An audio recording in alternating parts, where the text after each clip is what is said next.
Boa tarde, Juliane, tudo bem? Oi, professor, boa tarde.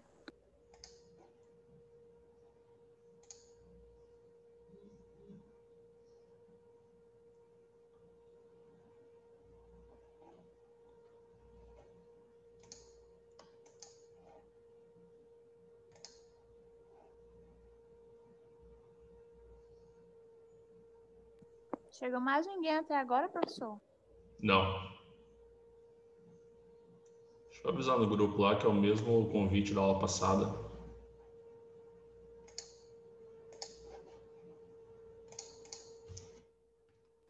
Professor, o senhor sabe quem é o novo coordenador do curso? Ô, Granja, Como é que eu não sei quem é esse, não. você teve aula de economia? Não. Ele é professor de economia. Ah, deu um problema numa matéria que eu fiz de hidrologia.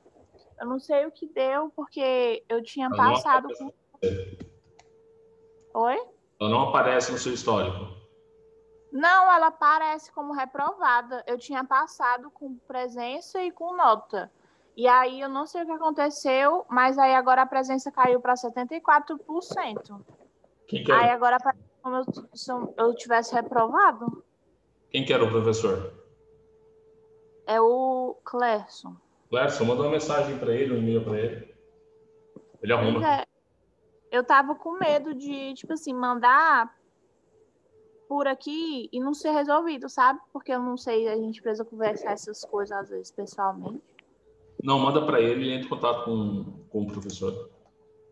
É, eu vou falar com ele. Você tem o contato dele? Tenho, me mandaram aqui. Eu tenho orado antes de falar para dar tudo certo. Não, pode mandar para ele que ele resolve. Se ele não, porque aí o que ele faz? Ele me encaminha um e-mail para ou para a secretaria acadêmica para abrir o diário, ou ele encaminha um e-mail para o coordenador solicitar a abertura de diário para ele. Entendi. Professor, já Tá que... bom. Ah, já tá Tá com chegando. saudade, então faz dias que a gente não se Mas eu queria tirar uma dúvida com o senhor, porque a gente estava vendo a questão do rio, e aí a gente achou Tá bom, um então. Tchau, que cheiro. era em Passo Fundo. E o que acontece? Esse rio, quando a gente foi pesquisar lá na ANA, não baixava os dados. Aí a gente Tchau. decidiu usar um de Porto Nacional, que o senhor tinha feito no outro vídeo, né? Uhum. E aí, quando eu fui pesquisar algumas coisas, eu vi que tinha o rio, mas aí eu não sabia qual que era o rio, entendeu? Aí depois eu estava pesquisando uns e tinha um córrego de São João. E aí a gente pensou em fazer desse. Só que aí eu pensei que eu teria que pegar outro negócio da curva do ANA, né? Outra curva-chave, no caso. Sim. Só que quando eu pesquisei essa do ANA lá, não apareceu dados para fazer a curva-chave, entendeu? Provavelmente esse rio não tem estação hidrológica da ANA sendo monitorado. Ele disse esse córrego, porque parece que tem dois córregos de fogo. É esse e outro. Aí esse daí serve para abastecimento de água, que tem até uma barragenzinha perto. E o Sim. outro é para Sai coisa do não, mas esgoto. assim que sim. Aí eu não sei, porque lá no ANA não apareceu os dados, entendeu? Eu não sei se eu botei errado, não fiz errado, mas eu achei estranho. Tá. Eu vou dar aula e depois da aula eu vou tirar a dúvida de vocês. Aí depois você entra lá onde você abriu para a gente ver. Ok? Tá bom, então. Acho que a Mariana também está com a mesma dúvida.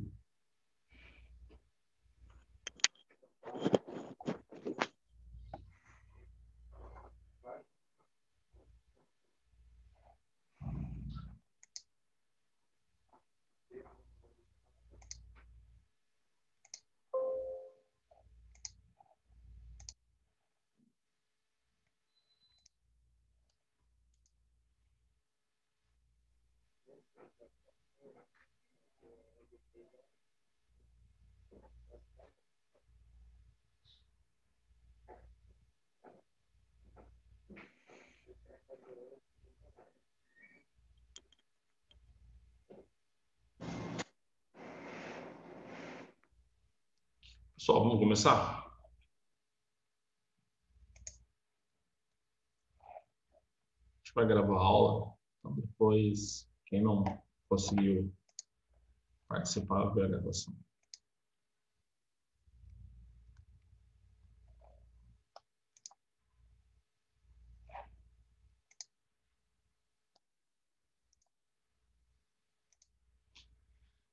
Bem, hoje nós vamos falar de vertedouros, tá? Vou explicar um pouco da função do vertedouro e algumas noções de como a gente calcula ele, né? O procedimento de cálculo do vertedouro e algumas tabelas, hábitos que a gente vai utilizar, que inclusive tem naquele material que eu passei para vocês, tá bom? Essas tabelas tem naqueles materiais que eu passei de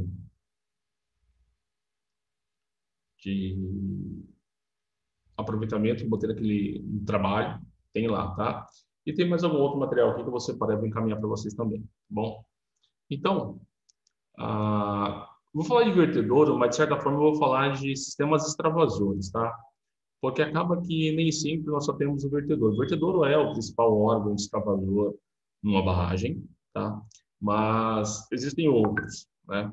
Então nós temos o vertedouro, nós temos a descarga de fundo, né? São os dois principais órgãos extravasores dos barramentos, ou seja, são aqueles que vão fazer com que haja ali uma passagem de água ainda alimentando o rio, se necessário, respeitando alguns critérios ambientais, né, que mantém a vazão sanitária, e também a gente usa ele para regular o nível, né? Então ele funciona como um ladrão, como se fosse um ladrão numa caixa d'água, ou seja, ele está funcionando ali como uma regulação de nível para que a gente não tenha o risco aí de alongamento da barragem e demais problemas que possa acarretar, tá?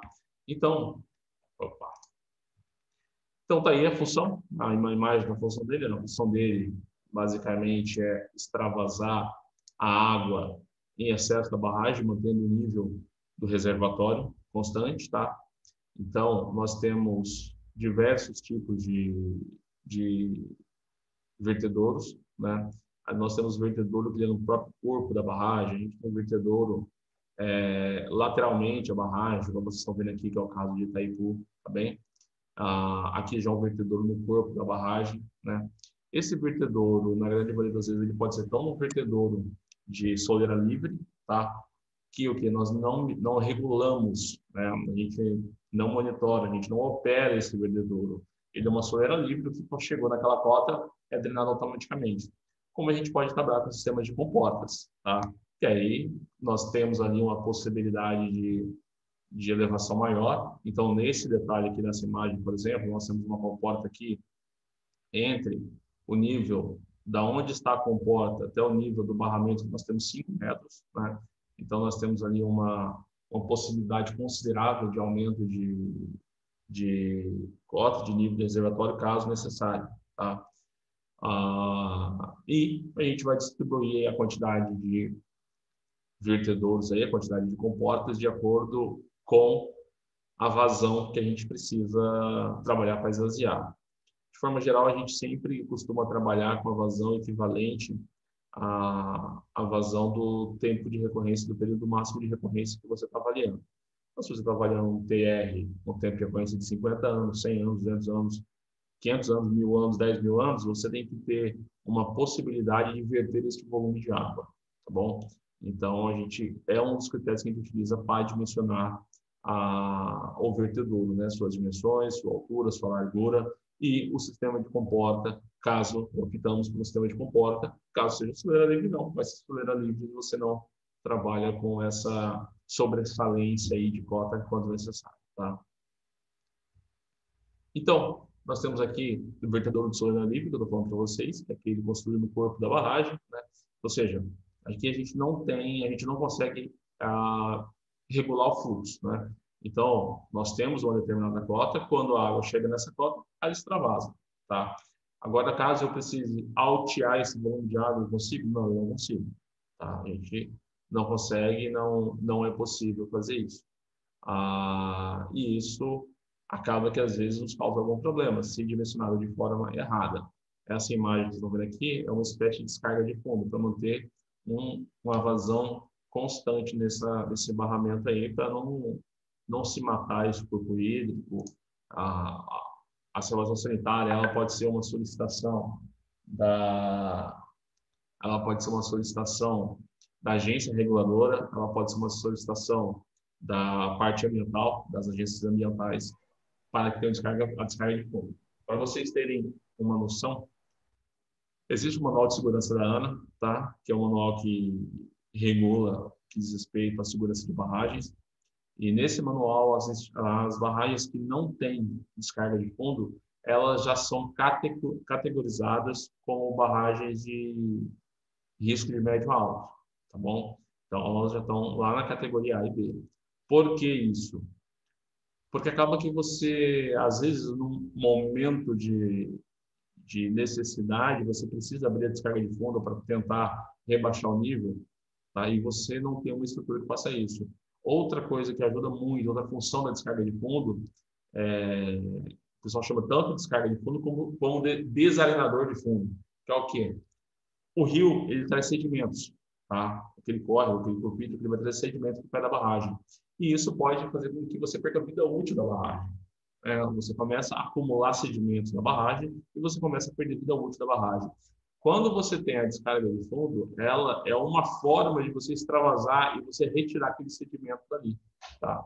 Então, ela ajuda nessa saída do sedimento e, dessa forma, ela acaba aumentando um pouco a vida útil da barragem.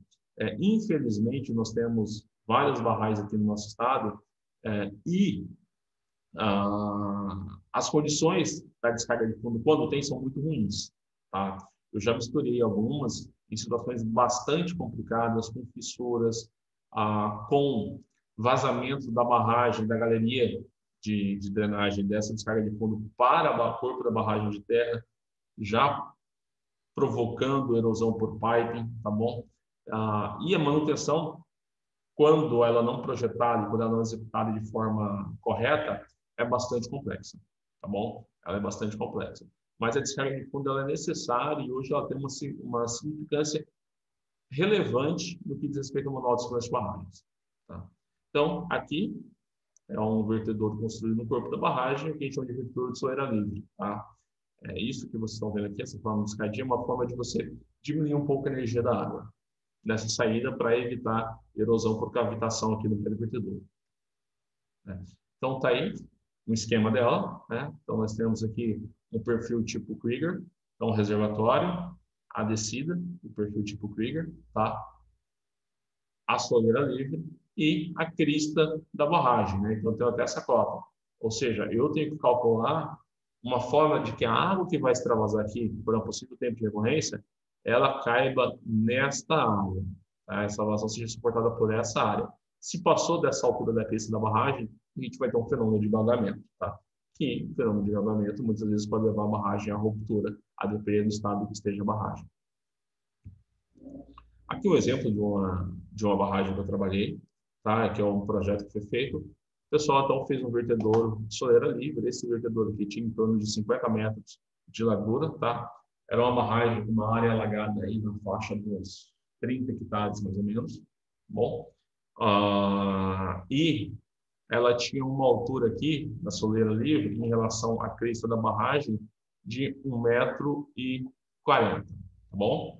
Então, nós tínhamos a diferença de 1,40 m que foi calculado para extravasar. Essa barragem, ela precisava dessa estrutura, anteriormente não, ela ainda tem um vertedouro que é pouco usual, é um vertedouro, inclusive, de risco demasiado, pelo projeto não muito adequado, tá? Ele é um vertedor que ele está passando, zigue-zagueando o corpo da barragem, e isso não é interessante, né? Tanto que por onde passa o vertedor, devido à vibração, nós temos problemas aí de fissura e piping, tá bom? Nós temos um vazamento significativo por onde passa esse vertedor, tá? Ou seja, porque ele está alocado, passando e zigue-zagueando o corpo da barragem, e isso não foi a melhor forma de projetar para essa situação. Essa barragem... Professor, oi? Essa barragem em Cristalândia? Não. Não. Tá. E lá tem uma, se eu estou falando de lá, tem uma igualzinha, até com o vertedor, do jeito que você está falando. Zigue-zagueando, existem vários modelos assim. Mas eu sei, essa aqui você falando de uma da BRK que você está falando, não é? Que abastece a cidade. É. Mas existem vários modelos aqui no estado de barragens desse modelo, tá? Com esse formato de zigue-zaguear o talude de barragem.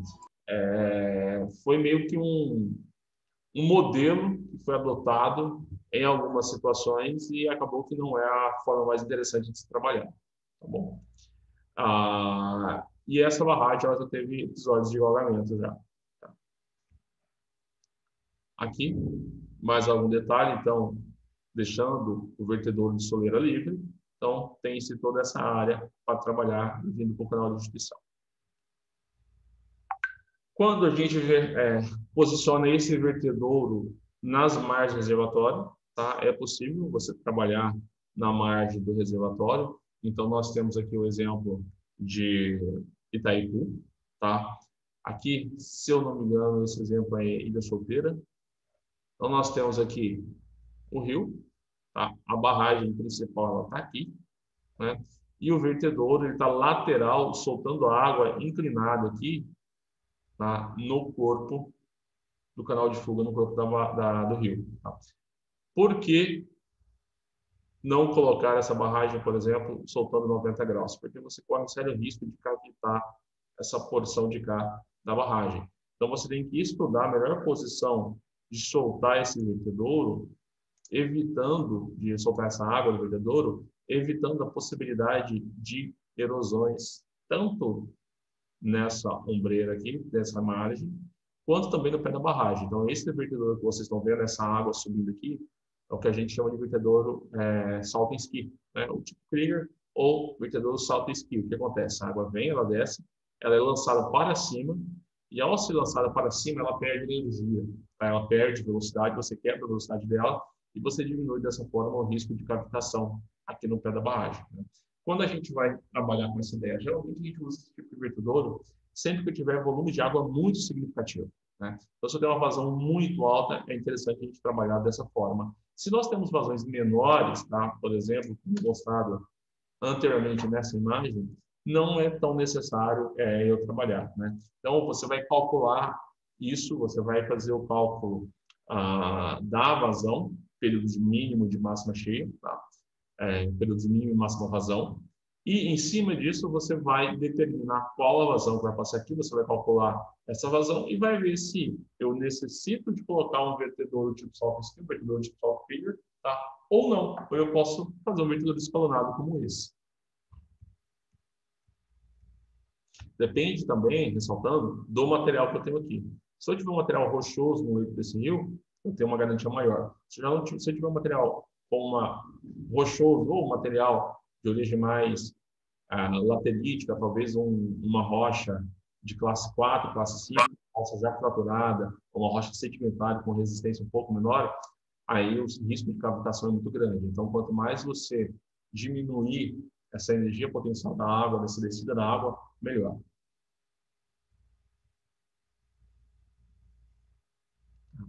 Está aqui uma outra situação de esquema de vertedouro também, lateral ao barramento, só que levado muito mais à frente do corpo da barragem do que está acontecendo lá em Itaipu, tá? Então, geralmente, você pode abrir aqui e vir trazendo isso lá para frente. Nós temos vertedouros, por exemplo, que lançam essa água 2 quilômetros à frente da barragem, tá? Procurando a melhor forma possível de você diminuir os impactos. Bom, nós temos aí vertedouros que a gente pode derivar eles por túneis, tá bom? Tanto o vertedouro quanto o canal de fuga, quando necessário, depende muito da geologia do local que você for trabalhar. Aí a gente vai ter que trabalhar com a construção de alguns túneis, tá bom? Então, aqui, vale ressaltar a presença da descarga de fundo, tá bom? Então, nós temos a descarga de fundo, que ela vai ter essa função de permitir essa saída, essa descarga de fundo, ela é alocada no fundo da barragem, tá? E, além da função de controle de extravasão de água mesmo, de controle de fluxo de água, e uma forma de garantia dela de uma vazão sanitária, ela nos ajuda também no que diz respeito a tirar daqui todo aquele sedimento que o rio vem carregando para o pé da barragem. Dessa forma, então, a gente vai estar aumentando a vida útil da barragem. Aqui, o vertedouro interno, tá bom? Então, ele é posicionado em um lago dentro do reservatório, né? Então, ou seja, é como se fosse um sumidouro, um vertedouro tipo sumidouro, também conhecido. Então, é um furo que tem, o que chegou nessa cota, ele entra aqui e daqui ela é conduzida para fora. Tá? Olha aqui o esquema dele como que é, né? Então, eu tenho aqui essa água, ela chega nessa cota, entra aqui e por essa galeria ela é jogada para fora da barragem no leito do rio. Sumidouro ou vertedouro tipo tulipa. O interessante dele é que não necessariamente ele tem que estar no pé da barragem, ele pode estar muito mais longe da barragem. Como que a gente calcula, então, o vertedouro de superfície, que acaba sendo o principal que a gente vai trabalhar aqui? Como a nossa disciplina é uma disciplina introdutória, a gente está tomando a disciplina de projeto de barragem, mas de forma introdutória, eu acho que se a gente for fazer um curso de barragem, seria muito mais tempo, tá bom? Muito mais extenso. Então, a proposta aqui é a gente trabalhar com os mais usuais, aqueles que mais a gente se aplica, né? Então, o vertedouro de superfície, que é o vertedouro de soleira livre, é o mais aplicado, tá? A gente pode fazer adaptação desse cálculo aqui, pode ser da comporta, tanto usando ele como vertedouro livre, ou eu posso segmentar em comportas, tá?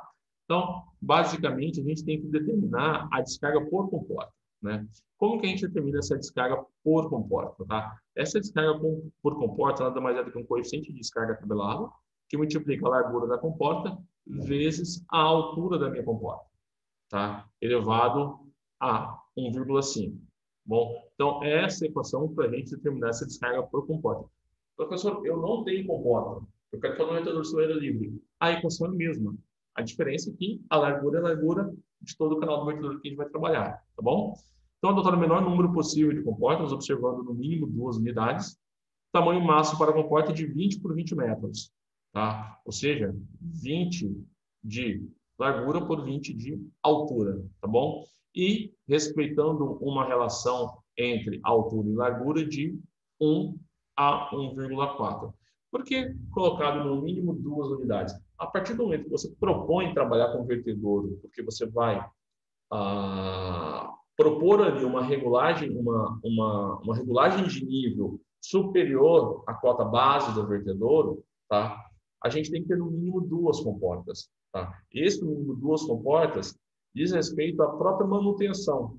Porque se você tiver problema numa comporta, aquela história, quem tem uma não tem nenhuma, né? Então, ou seja, se eu tiver problema nessa comporta, eu vou galgar a barragem, tá? Então, a partir do momento que você lança lança a mão da possibilidade de trabalhar com comportas, tem que trabalhar com no mínimo 2 unidades de comporta, tá? Para que se você tem um problema com uma, você consegue trabalhar com a outra e você sempre tem, digamos, uma segurança ali na operacionalização e na manutenção dessas comportas, tá? Para a gente calcular a capacidade de carga por comporta com o orifício afogado, né? Então, ou seja, descarga de fundo, tá? Então, essa comporta está afogada lá embaixo, a minha descarga de fundo está afogada lá embaixo. A equação que a gente vai trabalhar é essa daqui, tá bom? Então, a gente tem a descarga por comporta, o coeficiente de descarga, que aí a gente vai adotar 0,6, a largura da comporta, a altura da comporta, H1 e H2, que é a diferença da cota entre o NA máximo, tá bom? Do reservatório e a soleira da comporta e o NA máximo nominal de jusante, ou seja, é a diferença que eu tenho entre montante e jusante, tá? Entre o nível do reservatório e o nível lá embaixo onde está assente a nossa comporta, tá bom? Isso tudo multiplicado pela gravidade, né? Então eu tenho esse ΔH, que é a nossa altura de carga, tá? H1 menos H2, certo? Vezes a gravidade, tá? Isso vai influenciar na descarga dessa comporta quando a gente está trabalhando com a ideia do orifício afogado, que seria a descarga de fundo. Então, algumas considerações para dimensionamento do vertedor. Eu quero determinar a altura que eu vou ter que ter do meu vertedor, ou seja, qual é essa altura de passagem da água aqui em cima, né? Então, nós temos a barragem, e eu tenho a altura aqui que eu preciso trabalhar. E essa altura ela é medida em relação à nossa vazão máxima, tá? que é a vazão máxima que a gente determinou de acordo com o tempo de recorrência que a gente quer. Que é justamente esse trabalho que eu passei para vocês fazerem, para vocês trabalharem com ele baseado naqueles vídeos, né? Para que a gente consiga projetar agora as dimensões mínimas do nosso invertedor, né? Então, o nosso H nada mais é do que a nossa vazão máxima dividido por 1,7 vezes B, tá? Que é o nosso comprimento, a nossa largura da base, elevado a 2/3. Né? Nós temos a nossa equação por comporta, da vazão é igual a C vezes L vezes H elevado a 3/2, e a gente pode anotar, então, com a vazão por comporta ser trabalhada nesse projeto, a integração dessas duas equações, a gente vai chegar que a vazão é igual a L, tá? Que é aqui a largura da nossa comporta, menos 2 vezes N é o número de comportas, que multiplica a altura vezes o coeficiente K, que depende do tipo de material da comporta que a gente está utilizando, vezes o C, que em média a gente está na 0,6, que multiplica a altura da comporta elevado a 3/2, tá bom? Então, é essa equação que a gente vai trabalhar o dimensionamento da vazão por comporta, após a gente ter determinado essa altura de acordo com a nossa vazão máxima que o projeto vai nos pedir, que vem justamente o tempo de recorrência que vocês irão adotar, tá bom? Então, aqui, quando a gente vai considerar o dimensionamento, a gente tem que levar 5 fatores em consideração, tá? É a forma da soleira, a altura sobre o fundo da adução, né? Adução aqui embaixo, tá? É a inclinação de frente à montante, que é justamente essa inclinação que vocês estão vendo aqui, ó, de 1/8, ou seja, essa inclinação ela vai interferir na velocidade de descida da água, tá, do vertedouro, do nível de água jusante, ou seja, tendo o nível de água jusante, tendo o nível de água montante, a gente vai ver essa diferença de carga, e a gente vai determinar essa carga hidráulica, tá, que nos vai dar uma energia potencial significativa, e da velocidade de água jusante, que é essa velocidade que a água está saindo e correndo de lá fora, tá bem? Então, nós temos aqui um perfil do vertedouro. Então, como a gente dimensionar esse perfil? Como a gente trabalhar com essa inclinação a jusante que a gente falou anteriormente?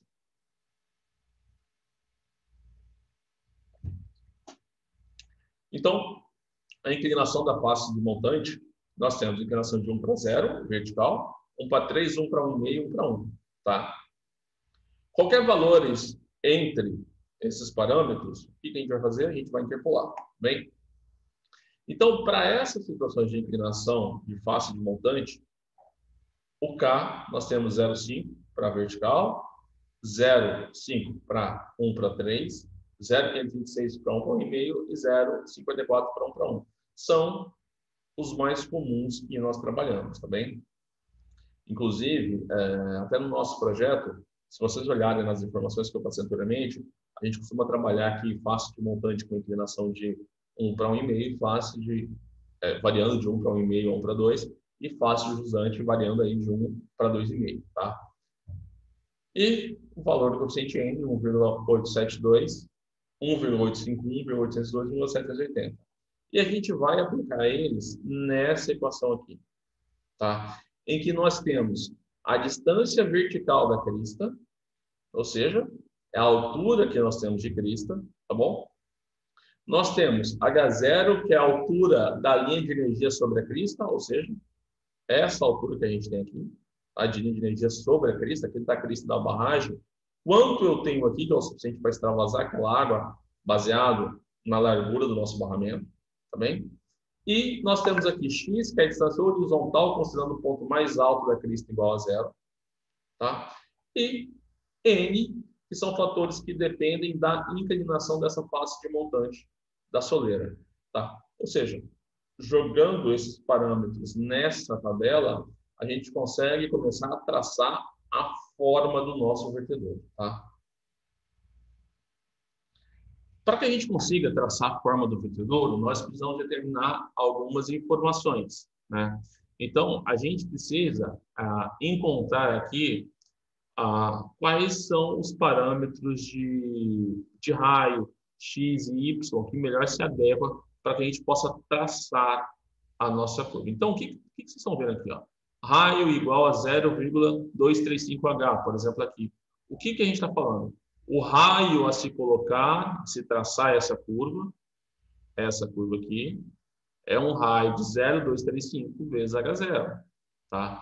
Então, baseado no H0, eu vou encontrar o meu raio, tá? Encontrando o meu raio, você começa a dar forma ao seu barramento, tá? Então, isso daqui é um ábaco que nos vai dar essa noção de como traçar a forma e a inclinação do corpo do nosso vertedouro, tá bem? Então, a gente vai aplicar aqui, ó, y é igual a, eu vou aplicar a equação, aqui, achei H0, eu aplico aqui, acho os meus raios e a gente começa, então, traçar, eu vou achando as informações de y e vou achando as informações de x, baseado nessa tabela, a gente consegue dar forma ao nosso vertedor. Então, quando a gente analisa o vertedor, a gente tem que analisar o perfil de escoamento, como que aquela água está saindo ali, então a velocidade que essa água está saindo para jusante, ela está saindo de montante para jusante. E essa velocidade, ela é extremamente perigosa se não for controlada, pelo risco que a gente vai ter de cavitação no pé da barragem, cavitação no pé do vertedor, justamente pela velocidade que essa água vai sair. Então, nós temos essa velocidade de saída aqui, sendo Vy igual a 2 vezes a gravidade vezes y. Lembrando que y para a gente aqui é a distância vertical da nossa crista, dessa altura da crista aqui, tá? Então, a gente vai levar em consideração as seguintes informações. A velocidade ela pode ficar supercrítica, tá? Vai formar um ressalto incompleto ou vai formar um ressalto completo.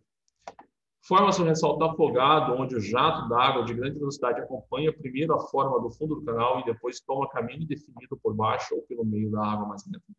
E não se forma ressalto, o jato solta-se da soleira, corre por cima da água no canal, por curta distância, e depois se mistura com a água mais lenta. O que está acontecendo? São as situações que nós temos que trabalhar. A gente tem que trabalhar com essas 5 situações, tá? Com a situação da velocidade supercrítica, eu preciso levar isso em consideração no perfil do meu vertedouro, tá bem? A formação do ressalto, se é um ressalto incompleto ou ressalto completo, o que é esse ressalto, professor? Aquele salto que a água faz onde ela vai perder energia ao cair, né? A formação do ressalto afogado, ou seja, a água não sobe e esse ressalto ele vai acontecer dentro do próprio, ou seja, a gente tem um tanque tem uma câmara de descarga, um tanque de descanso ali, essa água vai cair ali, ela vai ficar formando um ressalto afogado ali dentro, tá bem? E a água vai sair no fluxo mais lento no final, tá? E, por fim, então, a não formação do ressalto, que é essa água saindo de forma mais lenta, sem muitos danos, tá? Então, a gente vai avaliar para cada situação um modelo de diagrama, tá? Então, para o diagrama 1, para esta forma de barragem, né, a gente vai usar esse ábaco para determinar o parâmetro C, tá bom? Já para essa situação, ou seja, nós temos um H e um HE aqui, e esse HE é a altura da minha energia e o meu H0 é a minha altura da barragem, em que essa altura inferior à do projeto, que é mais superior, a gente já vai ter a adoção dessa curva para a gente poder achar o parâmetro C a ser trabalhado naquela equação que eu mostrei para vocês lá atrás, que é essa daqui, tá? Diagrama 2, tá bom? Que é, já que a gente tem o coeficiente C da fórmula QCL de 3,5 para vertedouro com crista OG, tá? Essa crista OG, o que é essa crista OG? É esse vertedouro retangular aqui, trapezoidal, como se fosse a barragem de terra clássica, tá? Então, nós temos aqui uma inclinação de 1 para M, a montante. A inclinação do jusante não nos importa muito nesse momento, determinar esse perfil, tá? Nós temos uma altura P, que é a altura do nível da base até a crista, ou seja, essa altura de energia que nós temos, e nós temos H0, que é a altura que vai poder passar, é aquela altura máxima que vai passar por cima da crista da barragem, né? Então, para um M igual a 1, ou seja, inclinação a montante de 1 para 1, nós vamos trabalhar com essa curva, tá? E aqui nós temos, então, as relações entre P e H0 e C inclinado ao ser vertical, tá? M igual a 1,5, a gente vai adotar essa curva, e M igual a 3, a gente vai adotar essa curva, tá bem? Então, como H0 a gente consegue calcular P, você tem que a altura da sua barragem, a gente consegue, então, achar os parâmetros C que nós precisamos para o cálculo dessa vazão por ou no vertedor como um todo ou por comporta, caso a gente use mais de uma comporta. Tá? Já aqui, uma relação da curva-chave, tá bom? Com o tipo de situação que nós temos, aqui a gente tem esse vertedouro aqui, tá? Então, nós temos a velocidade de fluxo nesse sentido, e a saída que nós vamos ter aqui, tá? A gente vai ter uma saída de fluxo de água mais alta que o próprio vertedouro. Então, quando acontecer isso, tá? A gente tem uma influência muito grande da energia potencial da água aqui dentro, e a gente vai utilizar esse ábaco para poder calcular esse nosso coeficiente de escoamento e dessa forma chegar na melhor curva para o nosso e forma para o nosso vertedor. Tá? Aqui o diagrama 5, tá? Então, no diagrama 5, a gente já está tendo a água saindo de forma mais lenta e a gente não está formando ressalto hidráulico, tá? Então, do jeito que a água vem aqui, a gente tem energia, essa energia é dissipada e vai embora. Então, isso é um diagrama para cada uma daquelas situações que nós falamos aqui atrás, tá? Do perfil. Uma situação para velocidade supercrítica, uma situação para formação de ressalto incompleto, por ressalto completo, uma para ressalto afogado e, por fim, não se forma um ressalto, que é essa última aqui, que é o diagrama 5 que a gente tem, que a água está saindo, perde-se o nível, mas não tem informação do ressalto hidráulico, que é justamente aquele salto que a água vai dar, em que a gente, às vezes, está trabalhando para que a água perca essa energia, tá bom? E aqui, então, uma situação também que não vai formar o ressalto hidráulico, tá bom? E a gente vai trabalhar aqui com a possível redução dos coeficientes de descarga, tá bom? Ou seja, reduzir um pouco para evitar o risco de possível erosão e fazer com que essa água não haja um acúmulo de água aqui, quando comparada à velocidade de descida da água, né, pelo vertedor aqui saindo de montante para jusante, com a velocidade de fluxo do rio à frente. Então, aqui é o ábaco que a gente vai usar de acordo com o tipo de escoamento que a gente vai ter. Então, aqui a gente tem a fase de escoamento rápido, né? Então, aqui nós temos as nossas curvas, a fase de escoamento crítico, tá? A altura conjugada do ressalto, a formação do ressalto nesse trecho e a altura excessiva para a formação do ressalto completo, tá? E aqui o escoamento lento, que não tem a formação do ressalto. Então, essas são as situações que a gente vai analisar e, a partir daqui, a gente vai tirar os parâmetros de HD, que é justamente a altura do nível máximo do nosso revelatório versus o nível de água jusante, tá? HE, que é a altura de energia aplicada, que é a altura da crista em relação ao nível da água que a gente está trabalhando, tá? HA, que é uma variação de nível entre o máximo que a gente tem e a altura da nossa energia, né? Então, essas são informações que a gente vai ter nesse ábaco aqui para o projeto do nosso vertedouro e para se determinar a forma do nosso vertedouro, né? A bacia de dissipação. A bacia de dissipação, ela tem a função, então, de reduzir o impacto de água na saída do vertedouro, fazendo que a gente diminua esse fluxo, quebre essa velocidade e essa água consiga sair num regime não muito turbulento, tá? No regime que consiga acompanhar a velocidade do rio, sem poder causar prováveis processos erosivos na calha do rio, tá bom? Então, para a reformação desse ressalto, haja a quebra dessa velocidade, dessa força da água, tá? A gente precisa terminar a profundidade Y2, que é justamente a profundidade que a gente tem aqui do final, do topo do vertedouro, né? A água vem e sobe aqui.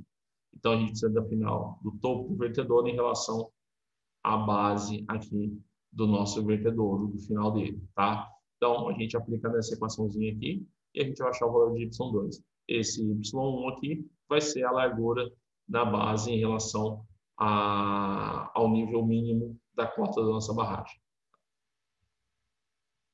Então, aqui algumas avaliações, algumas imagens que diz respeito à bacia de dissipação, e é interessante a gente ver que quando a gente está trabalhando com a bacia de dissipação, nós estamos verificando uma relação entre descarga e velocidade, tá bom? Então, nós temos que ter um equilíbrio entre descarga e velocidade para que a gente não traga problemas ao nosso barramento. E aqui os principais modelos que nós temos de como reverter essa água da montante para jusante. Tá? Aqui, mais um ábaco que a gente tem em relação aos ressaltos que podem ser formados dentro da bacia de dissipação. Então, a gente tem aqui as fases A, B, C e D, onde nós temos transição eventualmente, escoamento oscilante. Nós temos ressalto completo, tá? Nós temos o ressalto incompleto e o ressalto deficiente, que a nossa superfície vai ficar turbulenta, ou seja, essa água vai ficar um turbilhão aqui embaixo, essa água não sobe, fica um turbilhão, e a gente tem uma saída de fluxo turbulento aqui, justamente por essa água não ter um ressalto completo e ter um acúmulo de tensão de velocidade de água aqui nesse ponto, tá? Então, para isso, a gente vai determinar esse parâmetro FR, que é o parâmetro de Freud, e através do parâmetro de Freud, a gente consegue calcular e ver e dimensionar, assim, a altura para dimensionar a nossa bacia de dissipação, né? Então, algumas possibilidades que nós podemos utilizar para poder quebrar um pouco esse turbilhão formado na bacia de dissipação, tá? Então, a gente pode lançar mão de dentes dentro da bacia, e esses dentes eles têm a função de justamente quebrar essa força da água e não deixar o que a gente tenha um fluxo turbulento na saída, né? Então, nós temos aqui um número de Freud aplicado para essa situação, tá? E aqui as normas e distâncias mínimas que a gente tem que adotar para essa situação, ou seja, isso daqui eu tenho um fluxo mais lento, aqui com um fluxo mais rápido eu vou precisar quebrar mais esse turbilhão formado aqui dentro, tá? E uma outra situação em que a gente já tem essa outra forma aqui para quebrar mais na saída desse fluxo de dentro da bacia de dissipação, já chegando na soleira a jusante aqui pegando o nível do rio e indo embora, tá? Então, são algumas considerações de projeto que a gente pode adotar. A gente vai ver o que melhor se adapta para o nosso projeto, né? Sabendo que cada vez que a gente adotar essa estrutura, a gente vai estar variando a dimensão de L aqui, que é a dimensão é o tamanho, tá? É a largura que vai ter essa nossa bacia de dissipação.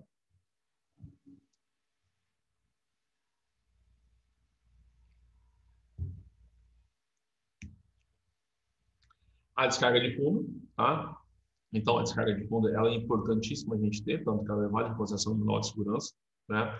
E ela vai nos permitir manter uma vazão sanitária da barragem. Então, quando eu for dimensionar, eu tenho que manter ali, por exemplo, se o meu órgão ambiental pediu, você tem que garantir 10% de vazão do rio, né? Ou seja, do rio, de toda a vazão que tinha no rio, eu tenho que garantir 10% da vazão. Então, você vai determinar, da vazão mínima. Então, você vai determinar essa vazão mínima e você vai trabalhar para que você tenha uma estrutura, você vai dimensionar um tamanho de estrutura que suporte a vazão mínima daquele rio e que te dê a possibilidade de passar por essa estrutura uma vazão referente a 10%. Só eu posso colocar uma vazão maior que 10%? Pode. Quando você colocar vazão maior que 10%, aí a gente vai ter que trabalhar com a instalação de comportas e começar a controlar o fluxo dessa estrutura extravasora. Tá? Mais algumas imagens que a gente tem aqui de barragem, então a seção da barragem com a galeria passando aqui. Tá? Então, observem que se não projetado de forma adequada, a gente vai ter grandes problemas na manutenção dessa estrutura, né? Ou seja, se essa estrutura começar a fissurar, a gente começar a ter trincas aqui, eu tenho um risco dessa água passar para a barragem de terra, ocasionando piping, tá? E se eu tiver problemas na comporta, eu também tenho um risco muito grande, de não conseguir dar manutenção no corpo dessa estrutura, tá bom? Então, se a gente fosse aconselhar, a gente poderia trabalhar com um sistema de duas comportas, tá? Uma a montante e uma jusante, porque caso uma falhe, você tem uma segunda que possa fechar e você possa dar alguma manutenção aqui quando necessário, tá? Outra coisa que a gente tem que levar em consideração é dimensionar uma estrutura para que haja possibilidade de manutenção. Então, eu estou fazendo a barragem. Eu coloco lá nessa barragem uma descarga de fundo com um tubo de 1 metro de diâmetro, tá? Ou uma seção de 1 por 1. É fácil um homem entrar aqui para dar manutenção numa seção dessa? Não, é complicado. Então, a gente precisa verificar o que nós esperamos de necessidade de manutenção, tá? Então, eu posso ter uma fissura aqui que eu tenho que entrar aqui e impermeabilizar essa fissura. Se não fizer isso, isso é por mergulho, tá? Ou você fecha aqui, enseca ela e você entra aqui dentro. Se eu tenho um local muito pequeno, você não consegue fazer isso. Se você fizer injeção, você vai o quê? tampar a sua descarga de fundo. Tampando a sua descarga de fundo, o seu nível de cobrança ele aumenta perante os órgãos fiscalizadores de barragem, no que diz respeito à segurança de barragens. Tá? Pessoal, isso que nós temos para falar de vertedouro. Tá bem? Eu vou passar um material para vocês, então vocês vão ler, vão trabalhar, vão tentar dimensionar o vertedouro de vocês e a partir de agora a gente vai tirando dúvida em cima daquele pequeno projeto que a gente está trabalhando aí, que vocês começaram a trabalhar. Tá? Vamos lá. Dúvidas, por favor, fiquem à vontade. Abram o microfone, as câmeras e falem. Sobre essa aula agora ou sobre o trabalho? Ambos? Falar pela Ambos. aula. Pode tirar as dúvidas da aula e depois a gente fala sobre o trabalho. Quanto a mim, pela aula, por enquanto tá de boa. Vou revisar o slide depois. Eu quero tirar depois sobre o trabalho, a primeira parte do trabalho. Pode falar. Então, minha primeira pergunta é, para a gente poder fazer a curva-chave, a gente tem um número de dados mínimo que tem que ter? Porque tem 20 anos? Isso. Ah, tá. Tá, isso era uma dúvida minha. Porque eu encontrei vários no Tocantins, só que muitos tinham pouquinhos dados, então eu vi que não ia dar. Outra coisa que eu ia... Olha, algumas regiões que você tem bastante... alguns rios que você tem bastante informação, tá? Eu vou até botar aqui no chat. Ó. Rio Palmas, Rio Lontra, Rio Paraná. Mas essas bacias são muito grandes, não são, não, professor? Oi? Essas bacias não são muito grandes, não. Você não vai fazer a bacia inteira. Quando você vai fazer o seu projeto, Magno, você vai pegar uma seção do rio, você vai ter uma área de drenagem em relação àquele trecho que você está trabalhando. Não necessariamente a toda a bacia do Rio Paraná. Ah, sim, entendi. Por exemplo, vamos pegar a bacia do Tocantins-Araguaia. É uma bacia gigantesca. Mas a área de drenagem, ao reservatório formado pela usina de Lajeado, ele inundou toda a bacia? Não, só a parte de Palmas. Só uma parte dela. Então, esses rios, a gente tem... pode pegar um trecho, você vai ter informação na drenagem de um trecho dele, tá? Não dele inteiro. Tá bom? Então, a bacia é muito grande, mas a gente está determinando a área de drenagem em relação àquele trecho que eu escolhi. Tá? E essa área de drenagem e essa área de inundação ela vai ser impactada também pela altura da sua barragem. Tá? Então, vamos lá. Paraná. Professor. Pode falar. E com relação a... Boa tarde. Boa tarde. Com relação a essa delimitação dessa área, eu assisti alguns vídeos, eu particularmente, não sei os colegas, mas eu não tinha tido contato com o QGIS antes dessa matéria. Eu estou tendo uma dificuldade do caramba para fazer esse negócio, porque eu estou tendo muita dificuldade para usar o programa.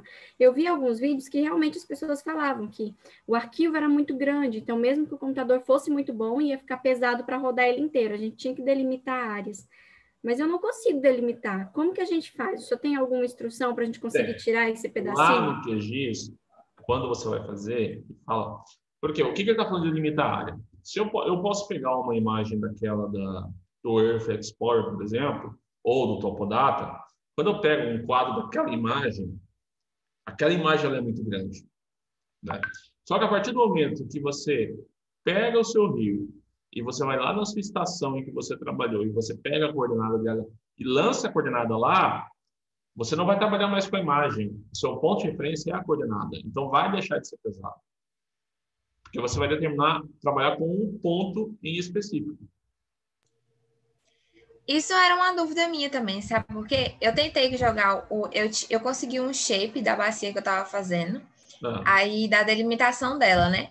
A gente consegue pegar no site do IBGE. Aí eu fui tentar pegar a imagem de satélite para poder fazer as curvas de nível.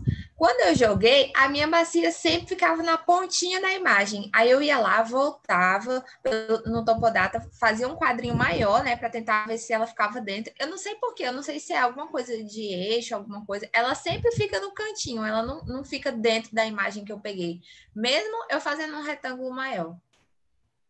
Tá, eu vou mostrar para vocês como a gente faz o negócio aqui já. Peraí. Tá. A gente E vai tem usar essa questão também que que o senhor falou da coordenada. Como que eu pego essa coordenada na imagem? Também não... Tá, peraí. Deixa eu botar o nome dos rios aqui e a gente vai. Rio Paraná, Manuel Alves, Rio Lontra, Rio Palmeiras. Outra coisa para você, se o senhor puder explicar também, tipo, eu e o Thiago, no nosso grupo, a gente escolheu o Rio Lontra para fazer. Que Qual rio? o outro que eu tinha, o Lontra. Ah. Esse tinha bastante dados. Só que eu consegui achar um shape das, tipo, da imagem dos recursos hídricos, sabe? Que estão naquela região. Só que quando eu jogo no QGIS, eu acho que é alguma coisa de escala, porque ele não aparece, só aparece a delimitação da região. Aí se o senhor depois puder explicar também como que eu faço. Tá.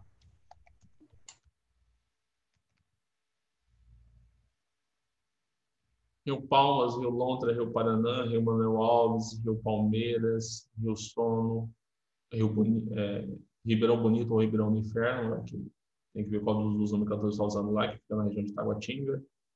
Rio Sono, Rio Novo, Rio Balsas. Deixa eu ver outro rio que a gente tem bastante informação. Pium não tem, não. Pium tem. Pium tem o rio... Tem um outro rio ali em Formoso, o Rio do Coco. Rio Javaé, Rio do Coco. Rio Javaé. Tem mais um outro rio ali.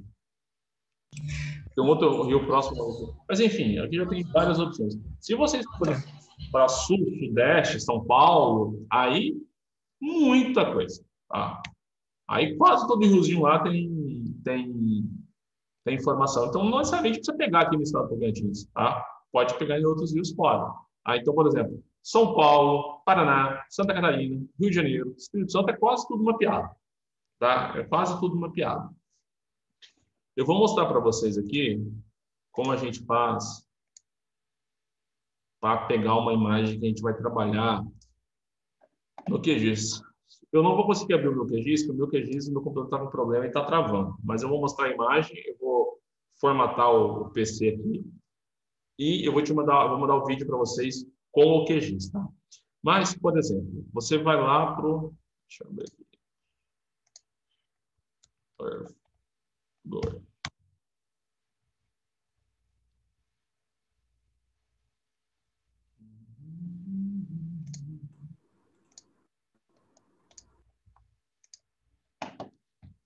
Tá aí o Google Earth, tá? Vamos escolher um rio qualquer aqui. Tá vendo que tem várias áreas circuladas aqui? Isso aqui são áreas que eu já trabalhei, tá? Para barragens. Então, vamos pegar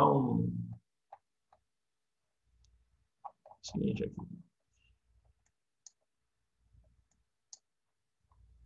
Palmas. Ponte Alta do Tocantins.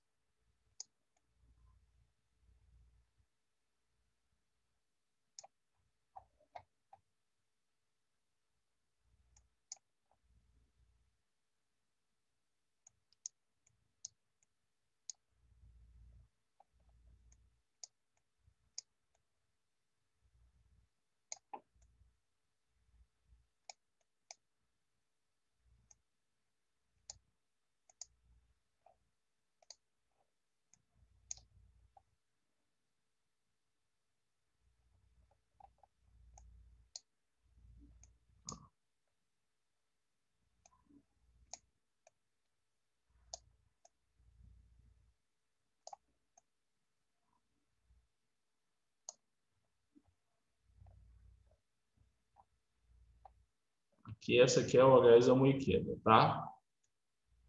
Então, vou falar que a área que eu queira trabalhar é essa daqui. Esse aqui é o rio... Vou pegar até mais para frente. Vamos pegar aqui, ó. Esse aqui é o rio Balsas, tá? Então, eu vim aqui, eu quero trabalhar nessa área do rio Balsas. Então, a gente vem aqui, vai traçar um polígono, tá?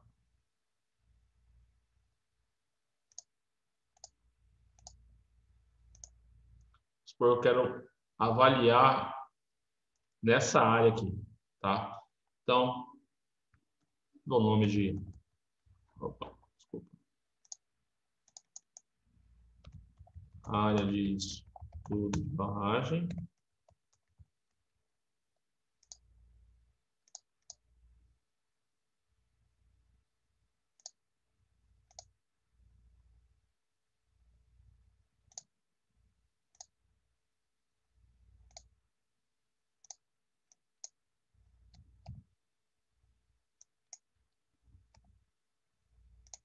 Você tá bom.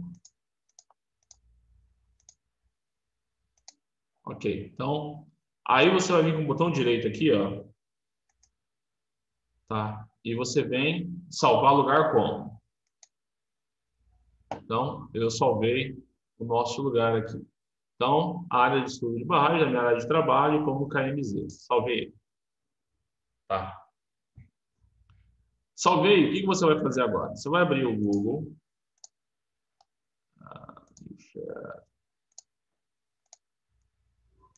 Você vai entrar no site chamado Earth Explorer. Tá? Então, tá aqui. O site chamado Earth Explorer. Tá? No caso, você vai ter que fazer o login, eu já estou logado nele aqui, tá? Aí você vai pegar o seu KMZ e vai carregar ele aqui, ó. Então, tá vendo? Geocoder e KML Shapefile, tá? Então, eu vou selecionar um arquivo.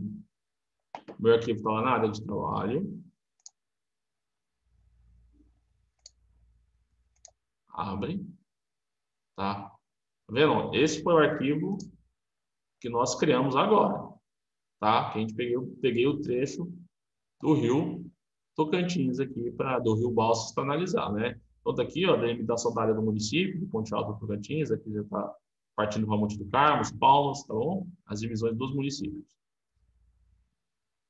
Você vai vir aqui agora e colocar em Data Settings.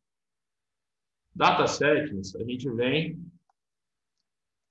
O que a gente quer é elevação, né? Eu quero saber a elevação, eu quero um mapa topográfico para achar as curvas de nível. Então, vem Digital Elevation. Aqui dentro em SRTM. E em SRTM, ASG, que é a Icon Second Global. Tá? Então, e busca os resultados. Ou seja, para essa área aqui, eu achei esse shapefile. Tá. Baixa a imagem de arquivo. O que aconteceu aqui, então? Eu baixei a área em relação àquela região que eu trabalhei. Tá? Então, aí você salva o trabalho, estudo.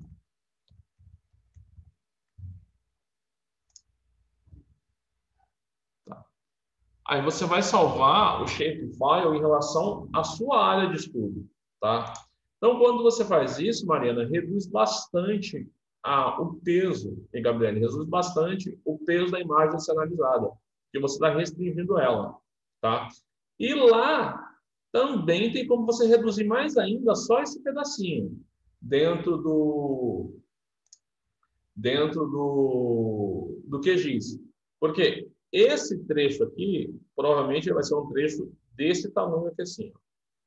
Tá? Maior, esse quadrante. Só que quando você lança lá dentro, você pode lançar isso com uma camada de máscara e pede para recortar máscara, ele vai recortar só esse intervalo. Tá? O meu QGIS está travando, eu não vou conseguir fazer isso.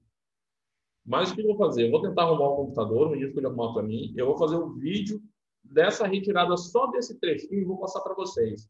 Aí lá você consegue determinar de forma mais específica qual que é a sua área. Qual o problema de eu trabalhar só com esse trechinho? Se a minha área de drenagem ficar maior, ela vai ficar fora. Então, com esse quadrante que a gente baixou aqui, dá para você fazer a sua análise sem ficar muito pesada. Tá? Vocês entenderam? Sim. deixa eu ver então duas Professor, questões. Então, A primeira, deixa eu já passar isso aqui para vocês, só para vocês já entrarem e já se cadastrarem. Usem o institucional. então a gente não precisa pegar o rio todo. Não precisa pegar o rio todo. Lembra que eu falei que a área de drenagem da sua barragem não vai pegar o rio inteiro? Uhum. Ela vai pegar um pedaço do rio. Uhum. Entendeu? Então, não necessariamente você precisa pegar o rio inteiro para analisar. Tá? Quando eu seleciono esse trecho, e eu puxo depois a imagem em frente a esse trecho, a minha imagem, como eu falei, vai ser um pouco maior. Então, fatalmente, a área de drenagem vai estar inclusa dentro dessa imagem maior que foi gerada. Mas essa imagem maior não é uma imagem do estado inteiro. Ela é um trecho segmentado aqui por coordenadas. Uhum. Tá? Eu tenho outra dúvida. Pode falar. O senhor passou o nome de vários rios que a gente pode usar dentro do estado. Só que eu não enxerguei, mas nesse rio que o senhor pegou, me parece que não tem o nome do rio. O senhor que sabe que esse é o rio tal. Balsas. É o rio Balsas. Como que a gente vai achar? Oi?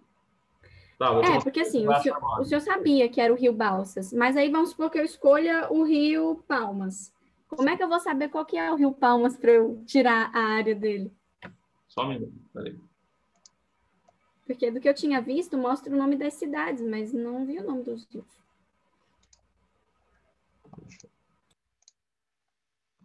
Tá aqui no Google Earth. Deixa eu tirar essa imagem aqui.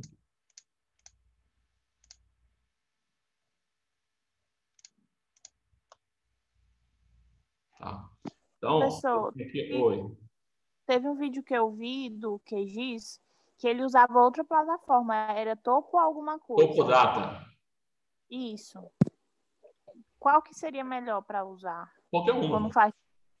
Eu ia falar isso. O Earth Explorer, porque o Earth Explorer é da NASA e a atualização dele é constante, entendeu? Topodata é aquela imagem que já foi gerada e trabalhada e pronto. O Earth Explorer não, ele está trabalhando constantemente. Então, com o Earth Explorer, eu quero trabalhar com uma barragem lá na Indonésia. Eu consigo tirar as imagens. Então, o Topodata já é vinculado ao IPGE. Então, é mais restrito ao Brasil. E os shapes dele eu acho menos detalhados. Mas dá para trabalhar tranquilamente. Eu tenho muito profissional que trabalha com Topodata. Oi, Magno. O professor está me escutando? Estou escutando. Quem falou? Magno Reit. É a Raiz aqui. Boa tarde. Eu ia te perguntar a respeito dessa área de drenagem. É a mesma coisa que a área de inundação que o senhor está pedindo? Não. A área de drenagem você vai achar tudo que contribui, toda a água que contribui, que cai naquele rio. A cota da barragem ela vai ser menor que a sua área de drenagem. Aí, quando você achou sua área de drenagem, você vai pegar a região da sua área de drenagem e você vai tirar a curva de nível dela. Tá? Você extrai no QGIS as curvas de nível. Aí você vai lá e coloca a sua barragemzinha no ponto do rio que você quer.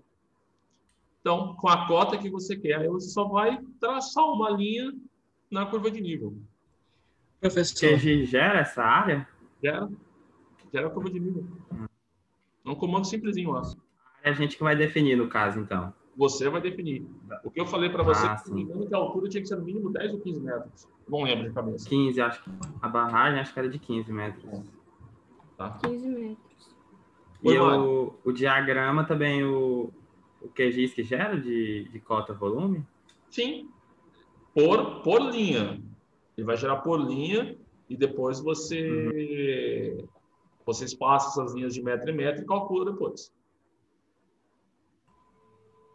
O senhor vai fazer um modelo para a gente ver, né? Vou fazer um modelinho para vocês verem. Deixa eu só mostrar para vocês como você chega no rio aqui. Peraí. Professor, eu estava em dúvida por causa desse negócio da área de drenagem. Quantos metros acima da cota da barragem o senhor quer que considere como área de drenagem? Você falou as curvas de níveis acima da cota da barragem. Até quantos metros acima da cota da barragem? Não. A tua cota da barragem, por exemplo, a minha barragem está na cota 215. Então, toda curva de nível 215 vai estar inundada. Então, você só vai pegar a curva de nível e contornar. Eu vou mostrar para vocês, espera aí. Deixa eu só... Não, eu não falei da área de inundação, estava falando da área de drenagem. Porque, tipo, não, a área de drenagem é automática. O programa gera automático para aquele ponto. Não tem cota de barragem que interfere.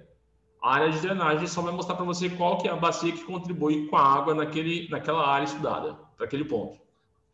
Entendi. Tá?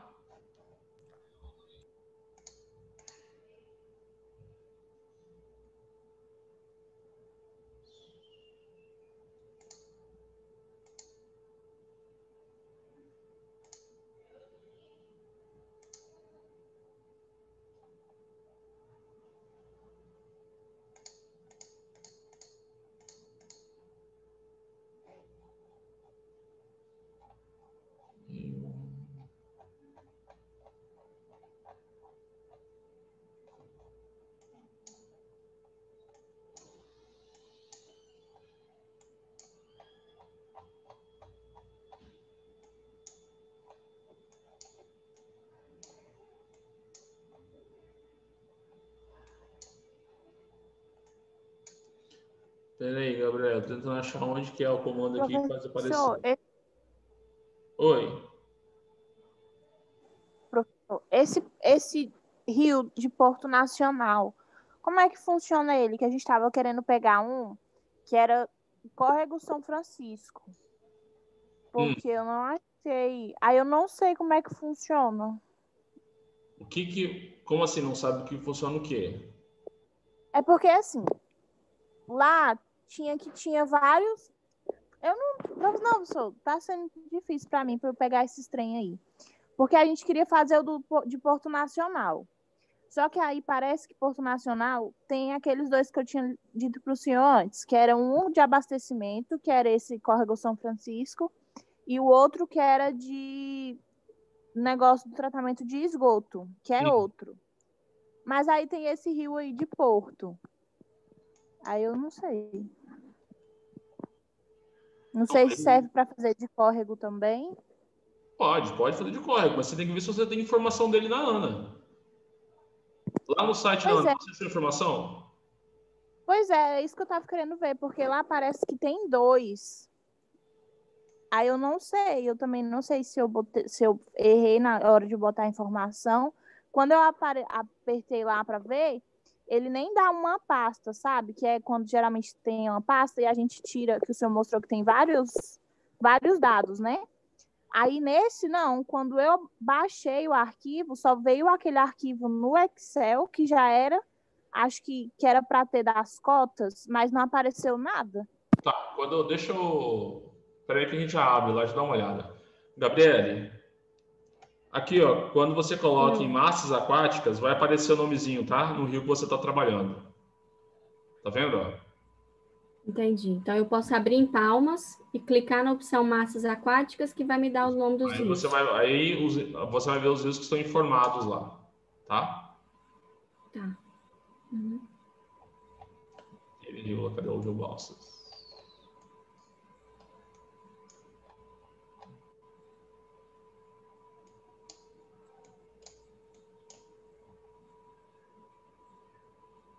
Escolher processar aqui, está processando aqui do lado, mas aí depois aparece a informação do rio para você, tá? Massas aquáticas. Vamos lá ver o outro caso, que é no HidroWeb. Vamos abrir aqui. Abre.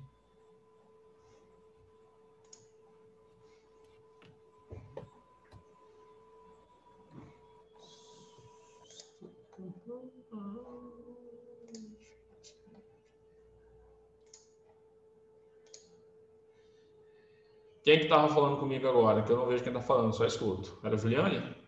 Juliane. Tá, você quer estação em Porto Nacional, né? É, eu tenho aqui o que eu tinha colocado antes. Eu coloquei Bacia do Rio Tocantins,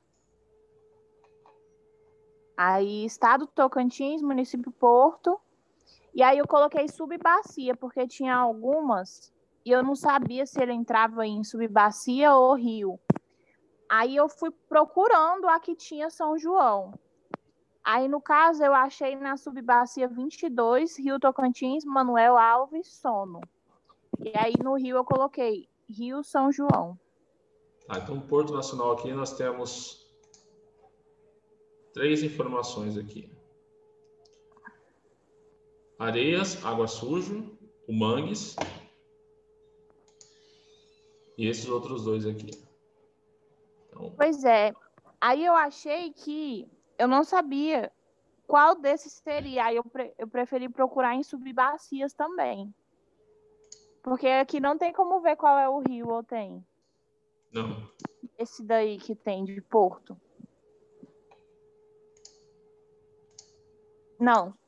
Foi. Rio Tocantins, aí subbacia.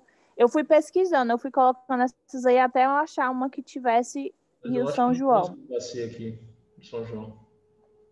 Não, eu achei ela no 22. General do Sono. Aí eu coloquei Rio, aí eu procurei São João. Aí tinha 2 também. Tem que ver se esse São João que ele achou aqui é no município de Porto. Ah. Tá, peraí. Ó, Rio São João, tem 2 estudos aqui, tá?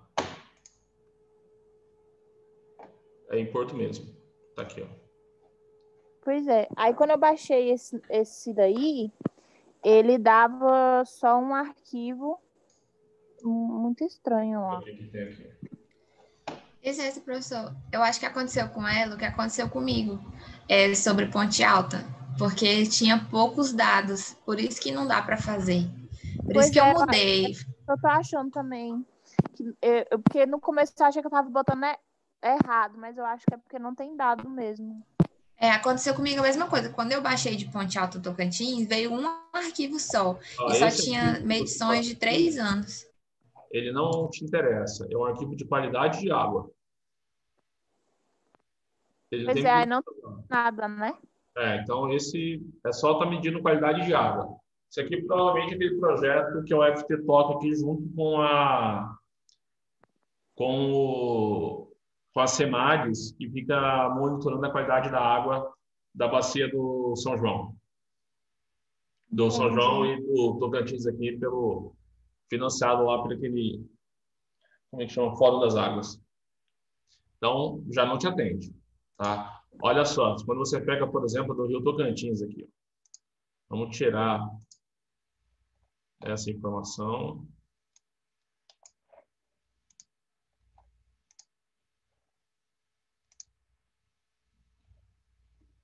Município Nacional, bacia Rio Tocantins.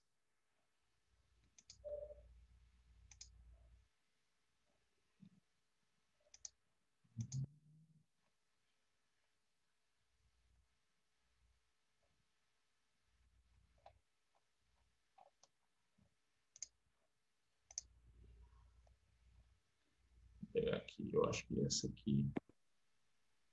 Acho que tem que tirar o município lá, professor, para ele pesquisar. Não. Eu acho que essa aqui é do Rio Tocantins. Deixa eu só ver aqui. Deixa eu achar aqui o já.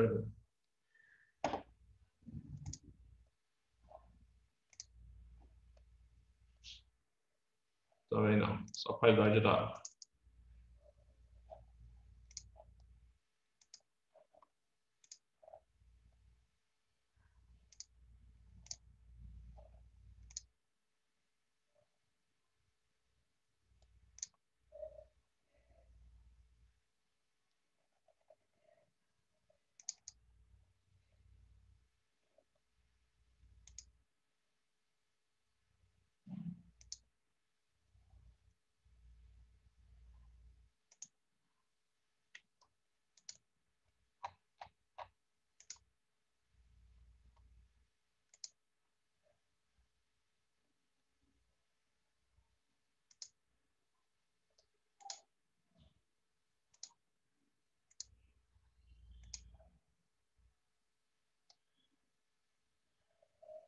É só a internet funcionar aqui, tá?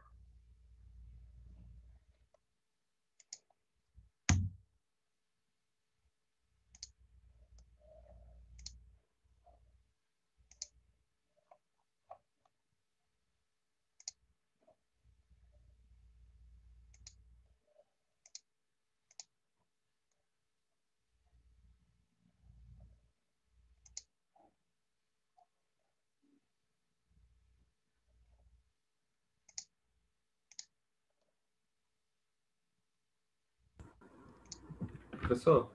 Oi. Quando a gente estava colocando... Só concluir um minutinho. Aqui, ó, quando você pega o exemplo do Rio Tocantins, a gente tem aqui, ó, cotas, curva de descarga, perfil transversal, qualidade da água, resumo de descarga, sedimento e as vazões. Então, a gente vai trabalhar com sedimento de vazão e cotas, tá? Ou seja, tem que aparecer essas informações para vocês aqui. Então, o que tem lá, às vezes a gente tem algumas estações que elas não estão medindo tudo, né? Por exemplo, vamos pegar aqui as vazões. Mostra. Não está mostrando não, professor. Vocês estão vendo, não? Estou vendo não, tá uma página com o nome. A página da Ana. E agora? Estão vendo? Sim.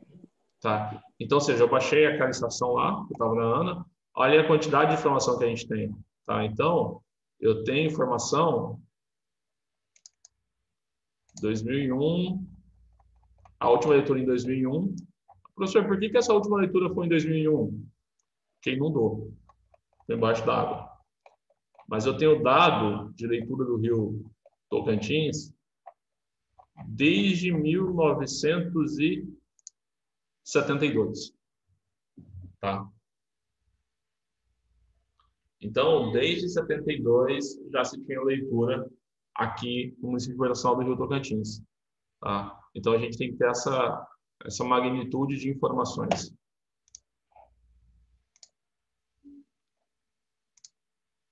Mas o Tocantins é grande para o projeto, né? Oi? Mas o Rio Tocantins é grande para o... É bastante. É bastante mesmo. Até para você rodar no AutoCAD, ela vai ficar bem pesada. Tá? Então, pega esses rios que eu passei para vocês, que são rios menores. Tá? Rio Palmeiras, tem muita leitura no Rio Palmeiras, tem muita PCH no Rio Palmeiras. Professor, aonde que tá? Porque eu não vi no Moodle hoje. Eu só vi algumas informações sobre o trabalho e alguns documentos do Docs e do Excel. Onde que tá o quê? Essas informações sobre os rios que o senhor passou. Não, as informações sobre os rios vocês vão buscar, vocês vão escolher um rio e buscar. Não, os nomes dos rios que o senhor... Eu botei no chat aqui agora. Ah, perdão, professor. Tá, eu botei no chat. Não apareceu aqui para mim, não. Não? No chat. Não tem no meu aqui também, não. Também não, aqui. Peraí.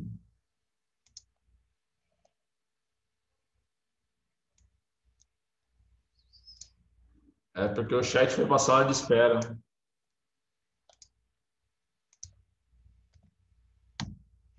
Apareceu agora? Sim, agora sim.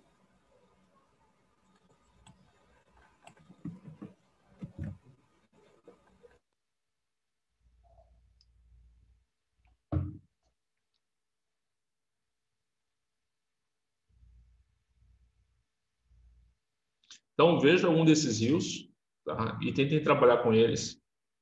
Ou procurem rios na área, na região sul, que tem bastante rio na região sul, já pela facilidade de aquisição dos dados, tá? Aí tem muita coisa. Tá bom. Você vai gravar o vídeo? Oi? Eu vou pedir para alguém dar uma manutenção para mim esse final de semana no computador. Eu vou fazer o vídeo do que eu disse e mandar para vocês. Não se preocupe, não se pegar o material na semana que vem, não. A ideia é a gente trabalhando aula a aula agora. Tá bom. Professor, Oi. Tá ótimo. Sobre o programa Slide, eu baixei ele, eu tentei colocar aqui a barragem de um vídeo que eu estava acompanhando. Aí só para perguntar a respeito dessa área que a gente vai usar. Por exemplo, quando a gente for lançar a fundação, aí a gente lança com base na área que a gente determinou da nossa bacia que a gente está usando? Não, nesse caso não, porque você não tem informação do solo daquela bacia. Tá? É o que eu coloquei lá. Você vai pegar algum material, alguma referência bibliográfica e adotar o solo daquela referência bibliográfica está te falando. Uhum. Mas, assim, a questão da geometria que o senhor falou, a gente que escolhe, então? Sim, você vai projetar, você vai adaptar a geometria. A altura do talud de montante, jusante. as inclinações do talor de montante jusante também a gente que você vai definir. Uhum. Você vai ter que chegar no melhor custo-benefício. Você vai ter que cruzar custo-benefício com estabilidade, entendeu? Então, por exemplo, eu sei que a minha altura dela é 15 metros. Se eu colocar a montante 1 para 5 e a jusante 1 para 7, eu vou ter uma barragem gigantesca. Tá? Agora, se eu trabalhar com 1 para 1 e 1 para 1, vai passar na estabilidade, aí você vai tentando até chegar na mais estável, comparado ao custo-benefício. Aí o senhor quer que a gente avalie a estabilidade por qual método? De algum específico? Bishop? Bishop. É. Bishop. Felênios. Aí você marca lá e aparece todos para você. Bishop, Felênios e Jambu, esses três. Pronto. Professor, aí o senhor pediu para avaliar nos 4 estados lá, né, de operação. No início da construção. Isso. No final, aí com reservatório. E esse do rebaixamento, que eu não entendi como que a gente vai achar ele no programa. O que acontece no rebaixamento? Você tem um nível d'água, você tem a sua barragem saturada e o nível d'água, a montante está lá embaixo. Só a barragem que está saturada, entendeu? Então, você vai ter isso aqui, ó. Só um minuto.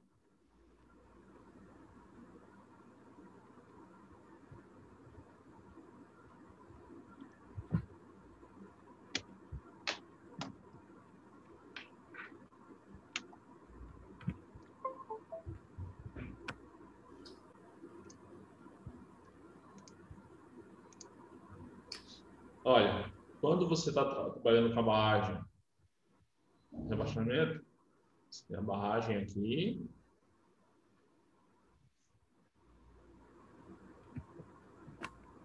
Tá? O que acontece? Com o rebaixamento rápido, esse lado aqui vai estar vazio, né? Então, deixa eu só trocar a cor aqui. Então, o que vai acontecer? O seu nível d'água está aqui em cima, no nível que estava anteriormente. E você tem isso aqui, ó. Pronto, você não tem água. Está indo da direita para a esquerda, o fluxo? Sim, o seu NA não estava aqui?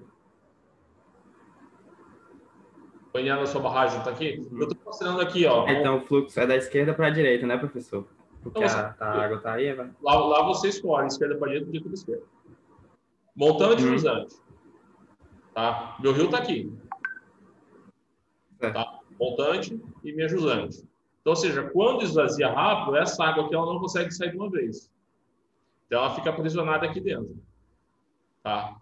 Então, você vai colocar o nível da água aqui em cima.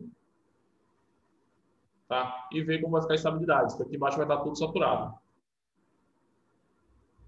Sem a água aqui. Entendeu? Ou não? Então, não entendi o, tipo assim, no programa, como eu vou achar essa do rebaixamento, o coeficiente de segurança? Porque eu coloco com a água, né, que é a com enchimento, aí eu calculo, aí eu acho lá o fator de segurança. Aí o do rebaixamento, como eu faço? Peraí. Vai de novo.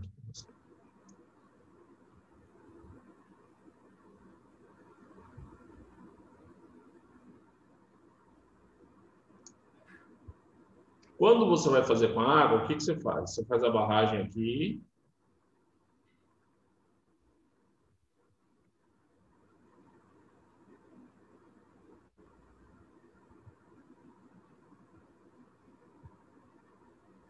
E aqui você bota água, não é isso que você faz? Isso. Tá? Ou seja, eu tenho a água aqui. NA está aqui, nível da água. E minha barragem está aqui. E aqui a gente vai ter quem? A formação da nossa linha freática. Certo? Certo. Isso que você tem, não é? Isso. Tá.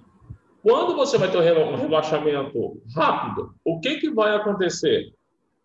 A água que está aqui ela vai baixar rápido, não vai? Eu estou falando que vai secar com o rebaixamento rápido. Isso aqui vai secar. Então, eu apago isso aqui. E fica desse jeito. Qual que é a diferença? É só tirar a água. A linha freática, ela continua aqui, porque a água vai sair daqui, de dentro do solo, na mesma velocidade que o rio baixou?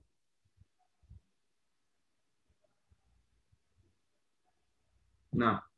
Não, ela vai ficar presa aqui por um instante. Tá? Então, agora você vai avaliar a estabilidade dela para essa situação aqui, sabendo que ela está saturada aqui.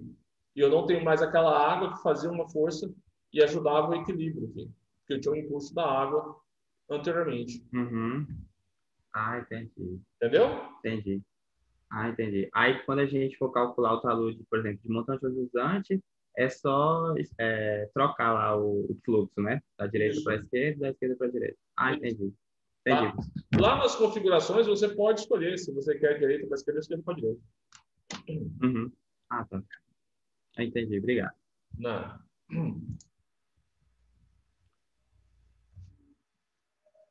Mais dúvidas? Vamos lá?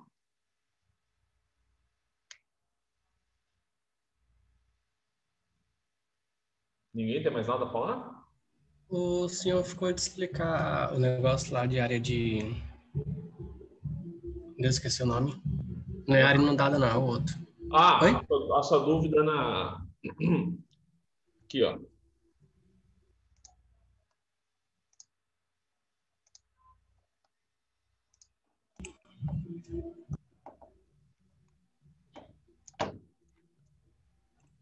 Quando você vai aqui, você vai encontrar aqui, para aquele ponto que você escolheu coordenado, isso aqui.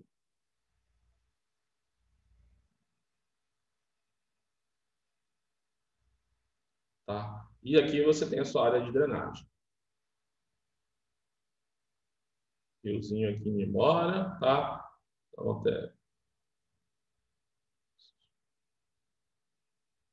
aqui a gente tem aqui as áreas que compõem os corpos d'água que vão alimentar o teu riozinho, né? Então, O QGIS vai me dar isso automaticamente, professor? Oi? Você falou que o QGIS vai me dar isso automaticamente? Vai, tá. Aí, para essa área depois, você vem aqui e você vai pedir as curvas de nível, tá? Então, ele vai fazer isso aqui para você. Ele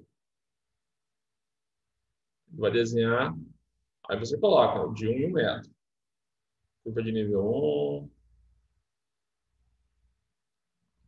Várias curvas de nível aqui. Você pode ter um morro aqui. Tá? Outra curva de nível fazendo isso aqui. Outra curva de nível aqui. Tá? Então, você tem várias curvas de nível. Quando você coloca, por exemplo, vamos supor, você está fazendo sua barragem aqui. Vou mudar a corzinha aqui. Estou fazendo a barragem aqui. E eu falo que essa barragem está na cota 215, vamos supor, e essa sua curva de nível aqui representa a curva referente à cota 215, e eu falo para você que a altura da barragem é de 15 metros, sai da cota 200 até a cota 215, o que você vai fazer, Marco? Qual vai ser a sua área inundada? A sua área inundada é essa aqui, ó. Você só vai percorrer a curva de nível.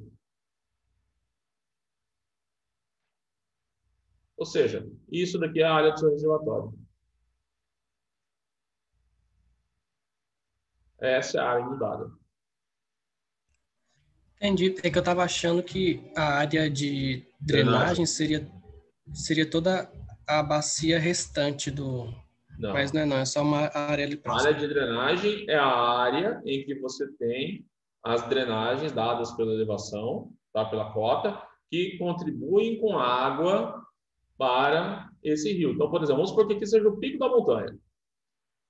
Parte da água que chove cai para cá e parte da água que chove cai para cá. Então, aqui eu já vou ter a formação de uma outra área de drenagem de um outro ponto. Eu tenho uma outra área de drenagem aqui, dado pelo pico. O pico está aqui, ó. Então parte da água cai para cá e parte da água cai para cá. Entendeu? Então, ou seja, nesse ponto do rio, a área que contribui para que tenha um volume de água que seja drenado para essa coordenada que você estabeleceu, é essa área aqui. Ok. Conseguiu entender? Uhum. Aí o que eu quero que vocês façam aqui depois? Vocês vão pegar aqui agora, tá? E fazer várias sessões aqui, ó.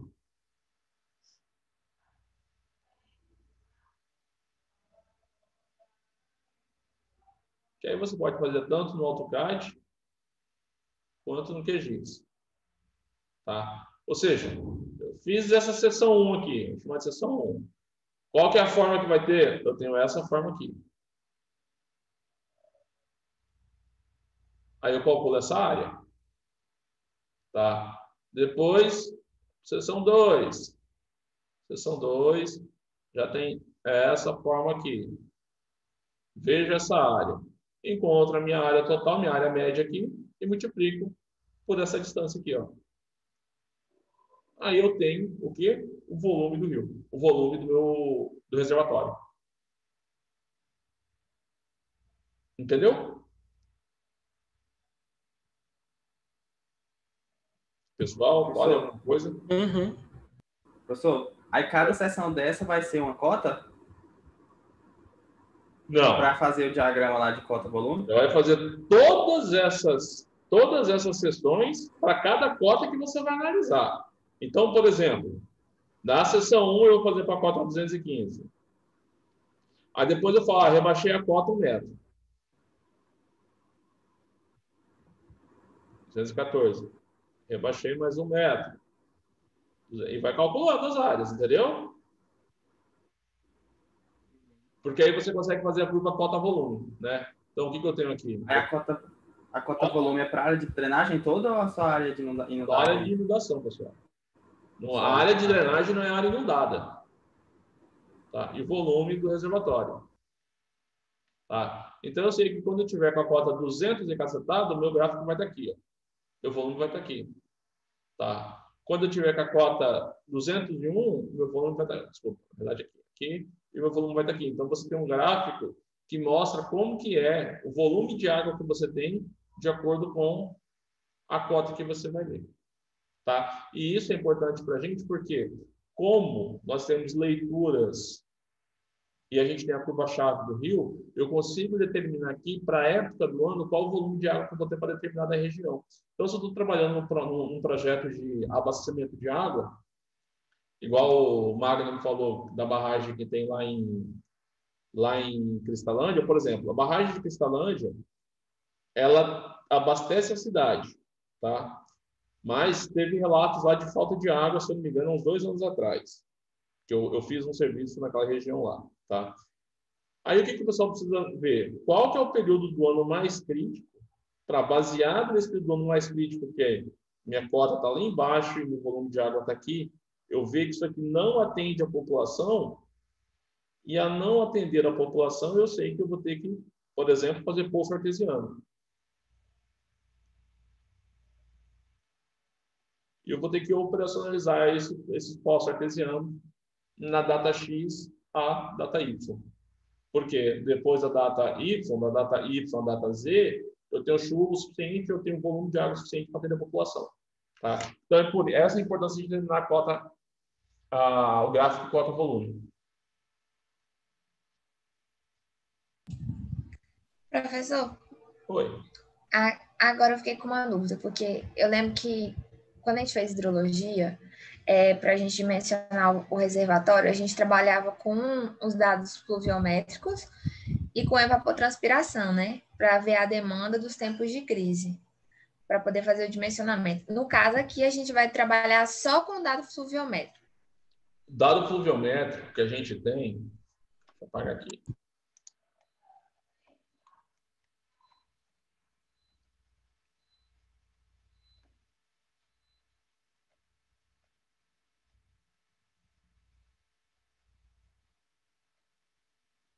Você está trabalhando com os dois, Mariana, olha só.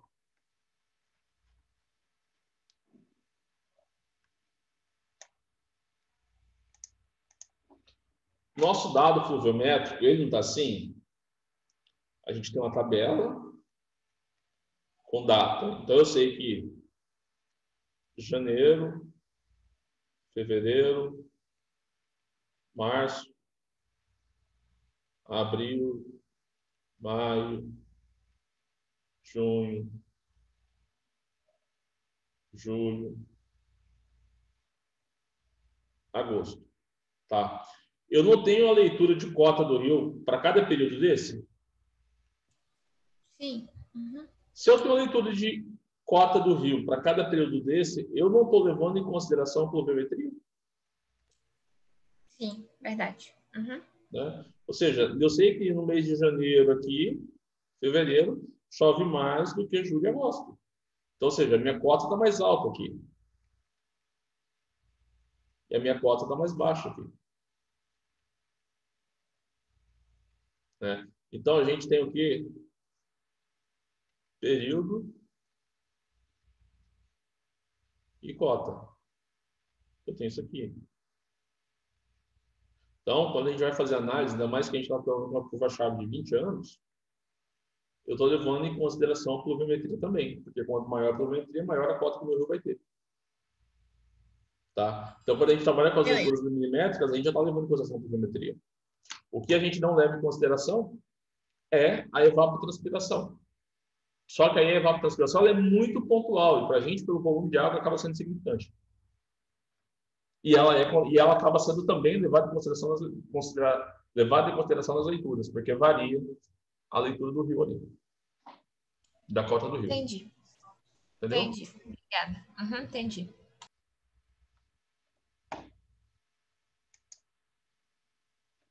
Mais dúvidas? Da minha parte, não. Então, se não tiver mais nada, mãos à obra, continuar trabalhando, que está ficando divertido agora a disciplina. Beleza, professor. Professor, e a escala do QGIS que eu perguntei para o senhor no caso, no vídeo que o senhor vai gravar, que o senhor vai explicar? A escala? Uhum. Sim. Mas o que mais me importa que você vai fazer no QGIS é você tirar a curva de nível. A curva de nível você tem que tirar de metro em metro. Sim, não. Uhum, essa aí eu entendi, eu consegui. É um para 100 mil, um para 250 mil, não interessa. Tá? Não vai mudar muita coisa para a gente, porque a gente não vai gerar MDT daquela figura. O que a gente vai tirar do QGIS é quais são as curvas de nível dentro daquela área de drenagem. É isso que nos interessa no QGIS, mais nada.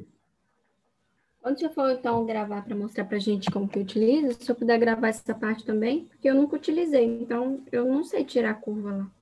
Não, sim, eu vou fazer a área de drenagem e a retirada da curva de nível.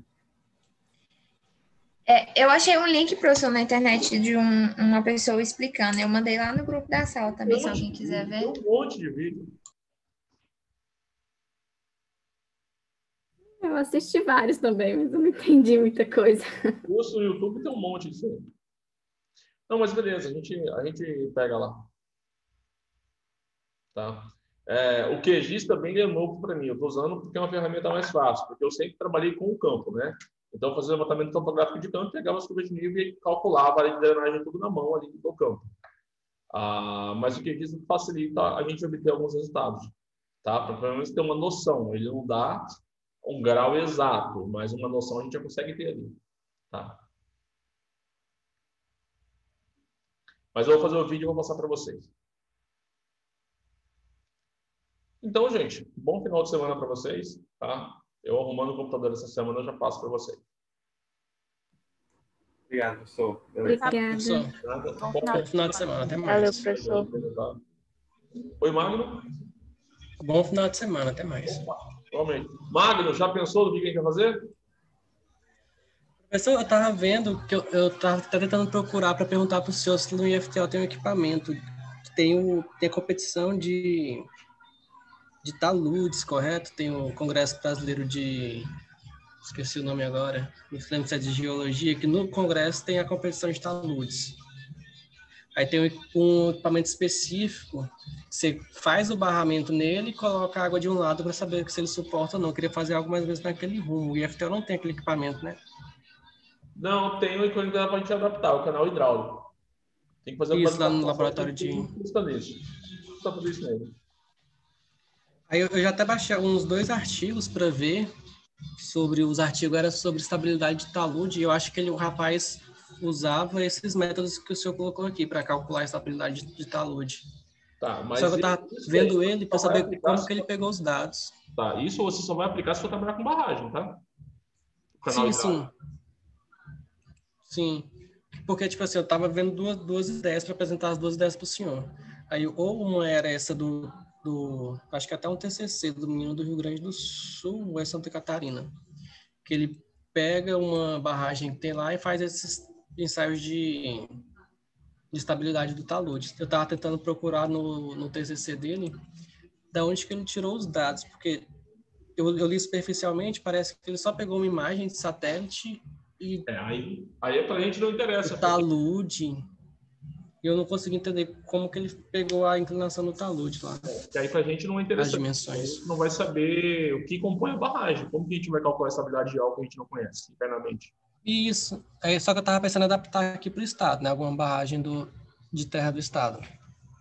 Tá. Só que eu queria saber exatamente os passos que ele fez para tentar fazer aqui, ver se é possível, porque tem questão de locomoção e tudo mais, né? Se eu conseguiria achar esses dados todos na internet. Aí assim que eu tiver direitinho, eu passo para o senhor. Eu quero passar para o senhor 2 ideias, para o senhor ajudar a decidir qual que é melhor de fazer. Beleza, então, tranquilo, fechado. Tá bom? Gente, um abraço, fiquem com Deus, tá? Até mais.